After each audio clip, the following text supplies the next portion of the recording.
Hey, all Scott here. If you're like me, you need coffee. Lots of it. And you probably prefer it tastes good, too. Well, let me tell you about Darren's Coffee Company at darrenscoffee.com. Darren Marion is a natural entrepreneur who decided to leave his corporate job and strike out on his own, making great coffee. And Darren's Coffee is now delivering right to your door. Darren gets his beans direct from farmers around the world. All specialty, premium grade with no filler. Hey, the man just wants everyone to have a chance to taste this great coffee. Darren's Coffee. Order now at darrenscoffee.com. Use promo code SCOTT and save $2. darrenscoffee.com.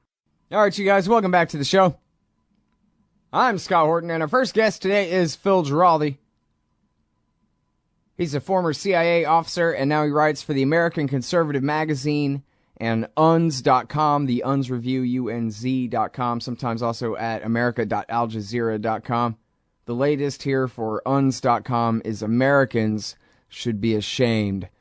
A modern Guernica enabled by Washington. And Phil, I forgot to say you're the executive director of the Council for the National Interest. Welcome back to the show.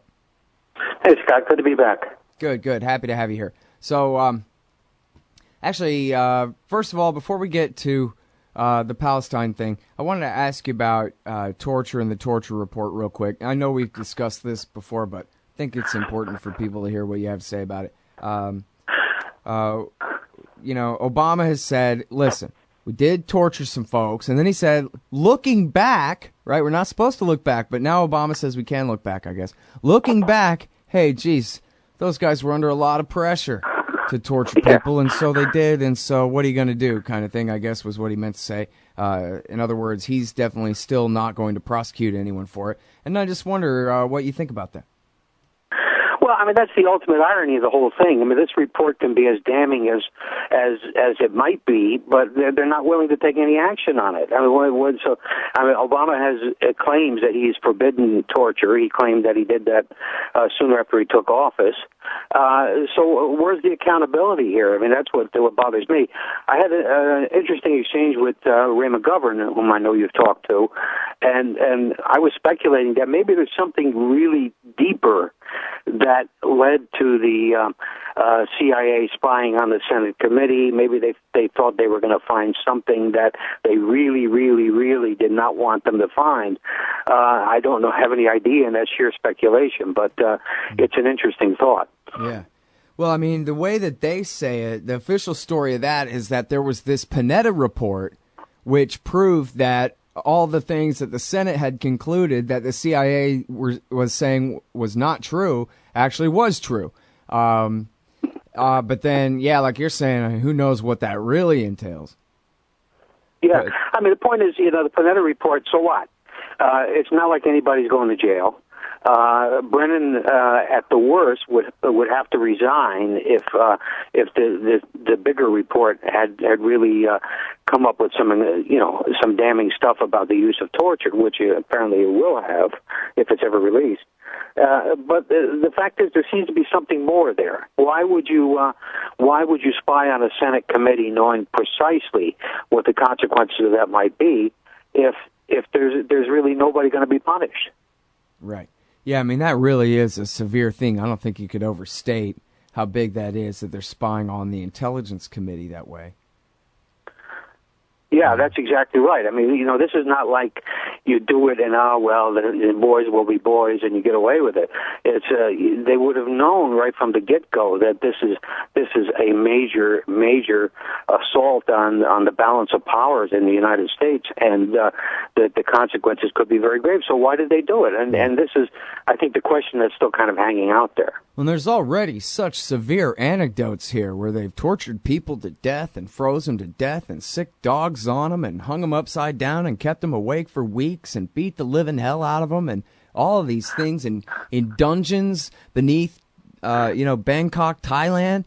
I mean, like some kind of nightmare, right? So I wonder, if it's the murder charge or if it's or I don't even know if the Senate committee report or the summary that they're even debating releasing even goes into this, but it seems like the most important thing here would be confirmation of what we really already know about the chain of command here, and that really it was the president, the vice president, and the national security cabinet are all absolutely indictable, guilty of felonies here. Yeah, I mean, that could be. That certainly would be the political aspect of it. That would be dynamite. And but I kind of suspect, since the Senate report already was prepared by a Democratic majority, but the Republicans would have had some say into what was going on too. I can't see the government punishing anybody for anything anymore. I think there's always going to be some way of soft soaping these issues to make it look like, next time don't do it. So I don't know. That's why I suspect there might be some real bombshell out there still waiting. Right. Yeah, I mean, well, and that was Cheney's point all along, was to prove that there was no law that could bind the power of the president, especially during wartime. He can do anything. And, as John Yoo said, that there's no law that would say that the president can't torture the child of a suspect in order to get at that suspect. Yeah, that's right. That's really just drawing the line in order to prove it can be crossed, and what are you going to do about it, kind of thing. And like you said, there's not a prosecutor in America that's going to take this up because it goes too high up.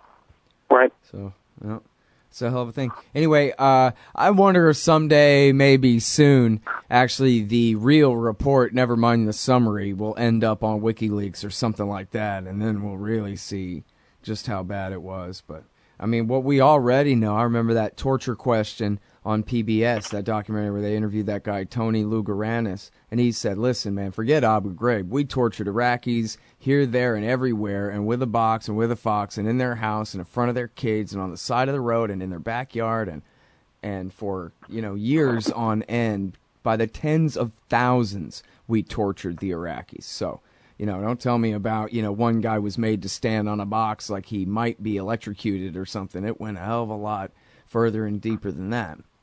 They had suspended the whole I mean, it's inevitable in law. a system like that, where they're condoning this kind of activity at one level, it's going to creep into every level, and that's what happens. Yeah, well, and that's probably a big part of the reason that on my list of things to ask you about today is the Islamic State and what used to be known as Iraq, and how you think they're doing right now. I mean, of course, as Matthew Alexander, the interrogator, put it, most of the foreign fighters who he ever interrogated in Iraq said they were there because of the pictures of the torture. Here we are in 2014.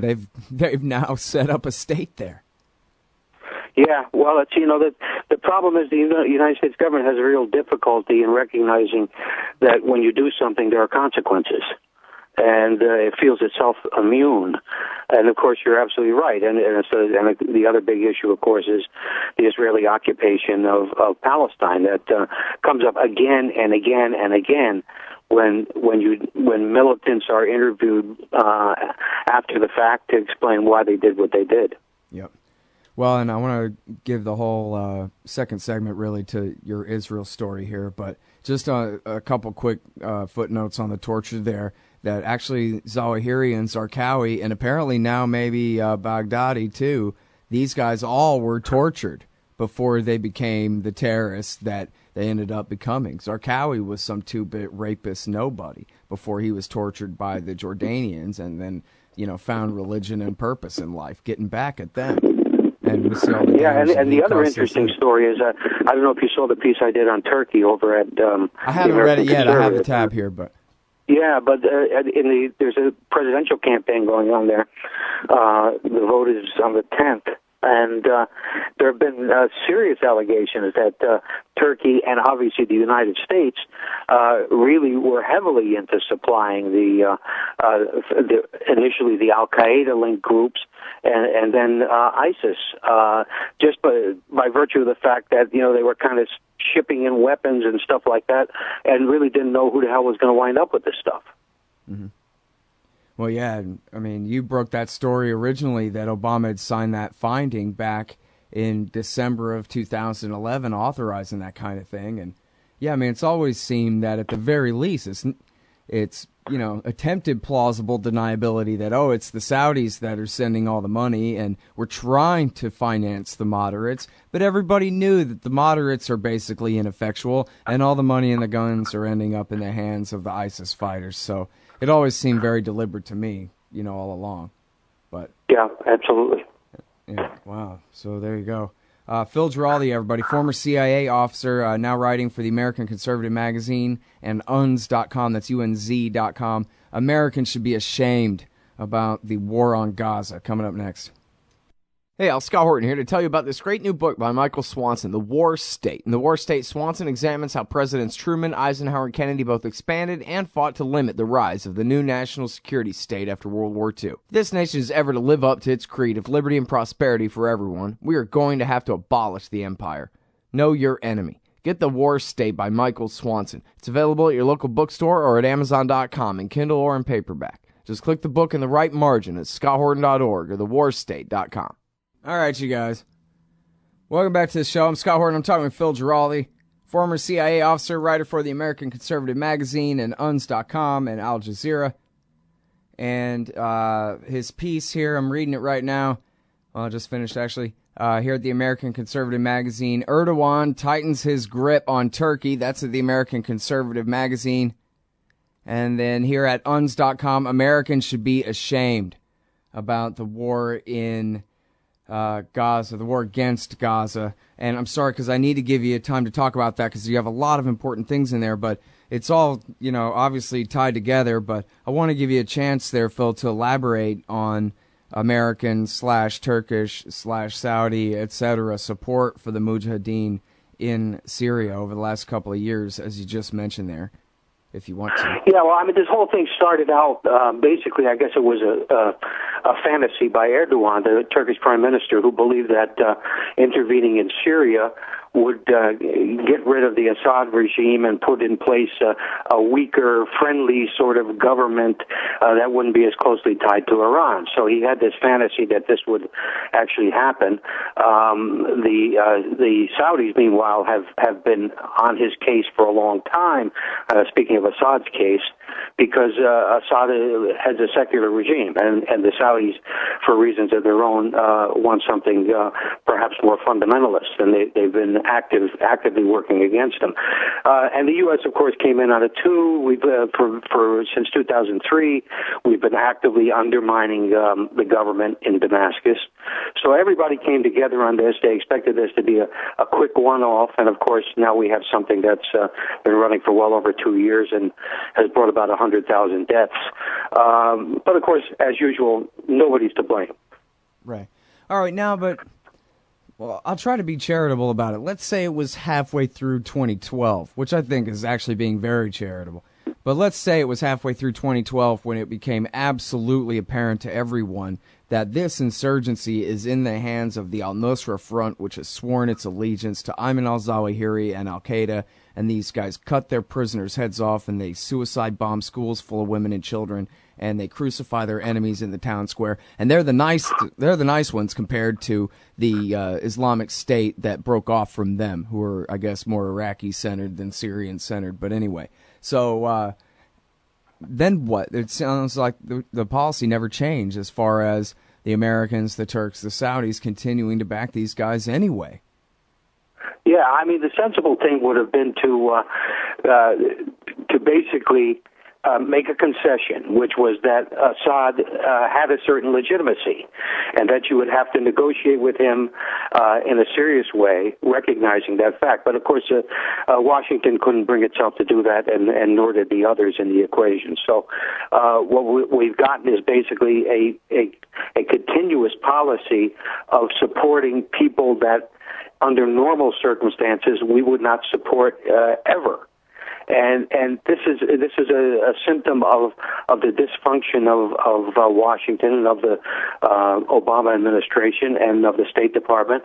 And it's something I said we should be ashamed about Gaza, but we should also be ashamed about what's going on in Syria. Mm. Yeah, because when you say if things were normal, you mean without the Israel lobby in Washington, D.C. Did you see the clip of Michael Oren, who already had said this last October, but here he is on video with Jeffrey Goldberg on the stage at some Aspen, hoity-toity thing, saying, hey, I know that the Sunnis, the Islamic State, they're the Al-Qaeda guys and everything, but I prefer them. He tries to say but then he keeps saying the Israeli point of view, the government he's speaking for, our point of view is we prefer them to Hezbollah and Assad because they're backed by Iran. Yeah, that's it. I saw that. I saw that tape, and it's astonishing. Even Jeffrey Goldberg is like, no, "Hey, you're talking for yourself, pal." Yeah, and it made absolutely no ripples in the mainstream media. It's like, this is all right. We're telling this guy is actually telling us why it is the way it is, and nobody cares. Right. Yeah. Even Obama had said to Jeffrey Goldberg in the Atlantic that, the reason we're doing this is to take Iran down a peg. That's why, to support the rebellion against Assad in Syria, is because that is what Israel wants. Yep. Oh, amazing. All right. So now talk to me about this war, because there's so much to say, and you wrote a whole great article here. I hope everyone will read again. Americans should be ashamed at uns.com. What do you think? Yeah, I mean, the tendency is to look at Israel-Palestine as Israel-Palestine. But the fact is, this is a clear situation where there's, we can't call it necessarily a genocide, but it's certainly a massacre taking place, and that this was all engineered by the Israeli government. They knew that the three boys who were kidnapped were not kidnapped by Hamas, and they knew that the boys were dead, but they still created a pretext for war. They went after Hamas, and when Hamas retaliated with these homemade rockets that didn't kill anyone, Israel went in with massive force and has killed something like 2,000 civilians at the current count, I think. But the United States enabled all this. I mean, the United States has made a couple of squeaking noises about, we wish they hadn't attacked a UN school where civilians were hiding, but then immediately turns around, resupplies the Israelis. And of course, the other secret story, which I didn't discuss in my article, is that the U.S. has been giving them all kinds of intelligence to kill more Palestinians. We are absolutely complicit in a massive war crime. And every American should be ashamed of what our government is doing. And while this is going on, Congress is voting unanimously to support Israel. Like the Palestinian lives don't mean anything. Like the fact that Israel initiated this war means nothing. I mean, it's just, and we give them $225 million more in money. Just incredible. Everybody I know is so mind-boggled, mind-blown by what's going on that they can't even comprehend how you can rationally even accept that this is the way the world works. I mean, it only works in the mind of Benjamin Netanyahu and Obama and his handlers. It is. It's crazy. Now, so let me clarify what you say about the intel there. You're not just referring to Glenn Greenwald's piece, which is sort of historical. You're saying right now you know from your intelligence sources that America is helping Israel target Palestinians in Gaza? I won't specify my sources, but let's just say that I know that the Israelis are receiving intelligence from the United States. Right. But you're telling me you're not just reading that at The Intercept. No. All right. Well, I'll take that as confirmation of a damn horrible fact there, Phil. And so now, talk to me very briefly, while you have almost no time at all, about the Council for the National Interest, which is the antidote to the lobby in Washington, D.C. Well, we believe that none of this would be happening if there weren't an extremely powerful domestic lobby, the Israel lobby, that was pushing these agendas. And we work against them. We basically focus our efforts to demonstrate that America's interests and Israel's interests are not the same. And this is really the crux of the matter. I mean, every American citizen should realize, with even a tiny bit of common sense, that Israel and America don't have the same interests. And that doesn't mean we go to war with them or anything like that, or we punish them or anything like that. But the fact is that every decision a U.S. president makes should be based on American interests, not on those of Israel. So that's essentially what we try to get out, the message we try to get out. And I think people in America are starting to listen. Yeah, I think so too. And, I don't know what all is making the difference. I guess I have to give a lot of credit to Twitter. I think that it really helps strike the balance between the news consumer and the news producer in a way that's brand new in American society. And they feel that pressure from their bias push right back again in such an instantaneous kind of way, and in a consensus kind of a way where, anyway, you know what I mean, where you got one bad tweet with 100 responses getting it right. It becomes very hard for the mainstream media to keep up a lot of the old pretenses. They have to at least concede some of what's really going on.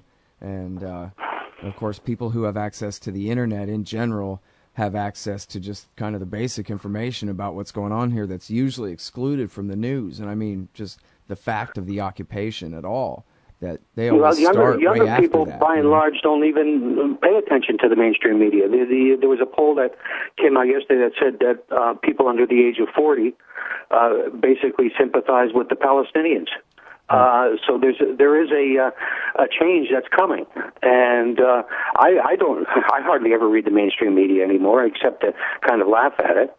Yeah, see what it is they're trying to. I imagine you do too, but it's just information is no longer being controlled as the way it was even 10 years ago, and as a result, a lot of people are going to make up their own minds about what they're seeing and hearing. Yep. All right. Well, councilforthenationalinterest.org is the website, y'all. It's a absolutely shameless plug because there ain't no shame in it at all. CNI helps sponsor this show, and I'm sure glad to support them. I'd say all the same stuff, even if you weren't Phil, obviously. It's great work that you do, and I sure appreciate your time on the show as well. Well, thank you, Scott. All right, y'all. That's Phil Giraldi, formerly with the CIA. Now he writes for the American Conservative magazine. That's the anti-war right for you there. And also UNZ.com, UNZ, UNZ.com for the UNZ review. Again, the latest there is Americans should be ashamed about Israel's war on Gaza. And we'll be right back. Hey, y'all, Scott Horton here. It's always safe to say that one should keep at least some of your savings in precious metals as a hedge against inflation. And if this economy ever does heat back up and the banks start expanding credit, rising prices could make metals a very profitable bet. Since 1977, Robertson Roberts Brokerage Inc. has been helping people buy and sell gold, silver, platinum, and palladium, and they do it well. They're fast, reliable, and trusted for more than 35 years. And they take Bitcoin. Call Robertson Roberts at 1-800-874-9760 or stop by rrbi.co. Hey, y'all, Scott Horton here for The Future of Freedom, the monthly journal of the Future of Freedom Foundation. Edited by libertarian purist Sheldon Richman, The Future of Freedom brings you the best of our movement, featuring articles by Richman, Jacob Hornberger, James Bovard, and many more. The Future of Freedom stands for peace and liberty and against our criminal world empire and Leviathan state. Subscribe today. It's just $25 per year for the back pocket size print edition, $15 per year to read it online. That's The Future of Freedom at fff.org/subscribe. Peace and freedom. Thank you. Oh, John Kerry's Mideast peace talks have gone nowhere. Hey, y'all, Scott Horton here for the Council for the National Interest at councilforthenationalinterest.org. U.S. military and financial support for Israel's permanent occupations of the West Bank and Gaza Strip is immoral, and it threatens national security by helping generate terrorist attacks against our country. And face it, it's bad for Israel, too. Without our unlimited support, they would have much more incentive to reach a lasting peace with their neighbors. It's past time for us to make our government stop making matters worse.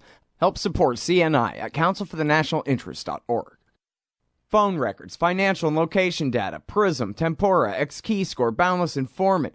Hey, y'all, Scott Horton here for offnow.org. Now, here's the deal. Due to the Snowden revelations, we have a great opportunity for a short period of time to get some real rollback of the national surveillance state. Now, they're already trying to tire us by introducing fake reforms in the Congress. And the courts, they betrayed their sworn oaths to the Constitution and Bill of Rights again and again, and can in no way be trusted to stop the abuses for us. We've got to do it ourselves. How? We nullify it at the state level. It's still not easy, but the Off Now project of the 10th Amendment Center has gotten off to a great start. I mean it. There's real reason to be optimistic here. They've gotten their model legislation introduced all over the place, in state after state. I've lost count, more than a dozen. You're always wondering, yeah, but what can we do? Here's something important, something that can work if we do the work. Get started cutting off the NSA support in your state. Go to offnow.org.